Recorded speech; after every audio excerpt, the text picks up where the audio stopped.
झारखंड विधानसभा चुनाव जैसे जैसे करीब आता जा रहा है वैसे वैसे और दिलचस्प होता जा रहा है।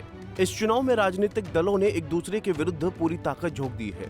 राज्य में वैसे तो लड़ाई दो गठबंधनों की है, लेकिन मुख्य रूप से यहाँ दो दल बीजेपी और जेएमएम आमने सामने दिखाई दे रहे हैं। चुनाव प्रचार के दौरान बीजेपी के बड़े नेता हेमंत सोरेन पर ही निशाना साध रहे हैं। हेमंत सोरेन झारखंड की राजनीति में एक बड़ा नाम है। झारखंड में ऐसी वोटर ज्यादातर हेमंत सोरेन की पार्टी को ही समर्थन करते हैं। ऐसे में बीजेपी ने हेमंत सोरेन को हराने के लिए उनके खिलाफ गमालियन हेम्ब्रम को मैदान में उतारा है। दरअसल झारखंड में बीजेपी को हेमंत सोरेन के खिलाफ कोई मजबूत नेता नहीं मिल रहा था। बीजेपी ने लंबी जद्दोजहद के बाद सीएम के खिलाफ उम्मीदवार उतारा है। बरहेट सीट से बीजेपी उम्मीदवार गमालियल हेम्ब्रम 5 साल पहले राजनीति में सक्रिय हुए थे। सीट बंटवारे के बाद से कयास लगाए जा रहे थे कि बीजेपी इस सीट पर पार्टी के किसी बड़े नेता को उतारेगी, जिससे इस चुनाव को बरहेट सीट पर केंद्रित किया जा सके, लेकिन ऐसा नहीं हुआ। बीजेपी ने एक ऐसे नेता को हेमंत सोरेन के खिलाफ उतारा है जिनका अनुभव राजनीति में बहुत कम है। ऐसे प्रश्न उठ रहे हैं कि आखिर गमालियन हेम्ब्रम है कौन? आइए एक नजर डालते हैं हेम्ब्रम के जीवन पर। गमालियल हेम्ब्रम का राजनीतिक सफर।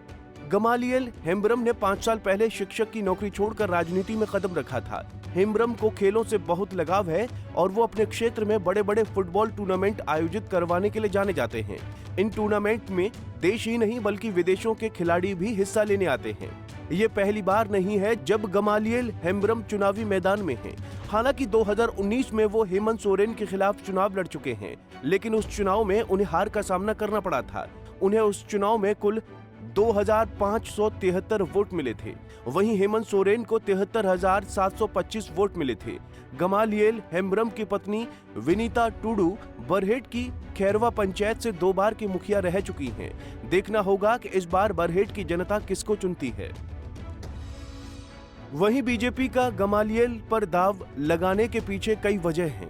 गमालियल हेम्ब्रम बरहेट के ही रहने वाले हैं, यानी वो अपनी घरेलू सीट से चुनाव लड़ रहे हैं। गमालियल साल 2017 से संघ से जुड़े हुए हैं और सक्रिय तौर पर काम करते रहे हैं। राजनीतिक विशेषज्ञों की माने तो गमालियल संथाली हैं और युवा हैं। उनकी अपने क्षेत्र में पहचान गहरी है। आने वाले समय में वो बीजेपी के लिए एक बेहतर नेता साबित हो सकते हैं। दूसरी तरफ बीजेपी में हेमंत सोरेन के खिलाफ मजबूत चेहरे की तलाश 2014 से चल रही है। 2014 के चुनाव में बीजेपी ने हेमंत के खिलाफ हेमलाल मुर्मू को उतारा, पर जीत नहीं मिल सकी। 2019 में हेमंत सोरेन के खिलाफ बीजेपी ने तमाम बैठकों के बाद सिमोन मल्तो को टिकट दिया, पर उस चुनाव में हेमंत के खिलाफ सिमोन को 47,985 मतों से संतोष करना पड़ा। वहीं इस बार अब गमालियन पर जाकर बीजेपी की खोज खत्म हुई है। बहरहाल बीजेपी ने झारखंड में अपनी सभी 68 सीटों पर उम्मीदवार उतार दिए हैं। राज्य में 2 चरणों में चुनाव होंगे। इस बार का चुनाव जातिवाद के इर्द गिर्द घूम रहा है। इसमें सभी राजनीतिक दल जातिगत समीकरण बनाने पर जोर दे रहे हैं। साथ ही इन चुनाव में महिलाओं की भूमिका अहम रहने वाली है। आने वाले दिनों में जनता किस पार्टी को चुनाव में विजयी बनाती है, इस पर सबकी नजरें बनी रहेंगी। Bureau report, Punjab Kesari TV. हमसे जुड़े रहने के लिए हमारे YouTube चैनल को सब्सक्राइब करें और नई वीडियो की नोटिफिकेशन के लिए बेल आइकॉन को दबाएं।